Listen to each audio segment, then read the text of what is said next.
Doc on the Run. We help injured runners run. You have to try to figure out what's wrong with you. And so one of the questions Amy asked me is, she said, well, should I stretch it? And she wanted to know, will stretching show me if I have a bone injury like a stress fracture, or if it will show me that it's something different like a soft tissue injury. So this happens all the time. Let's say you get a calf muscle strain and you feel like it's in your calf muscle. It doesn't really feel like a tibial stress fracture. It feels like clearly a muscle issue. You squeeze the muscle, it hurts. You do calf stretches and it hurts some more, but then it feels a little bit better later.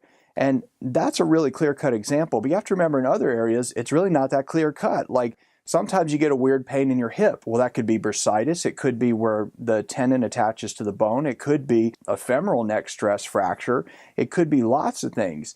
And if you have a stress fracture and it confuses things, you have to be certain of what's going on. So if you think about this, if you have inflammation in the bone because you have a stress fracture and you stretch the soft tissue and it's pulling on the attachments to the bone where you have a stress fracture, it's going to hurt. So it may fool you into thinking that you actually have a soft tissue injury when in reality you actually have a bone issue because you're irritating the covering of the bone where the soft tissue structures attach to that bone.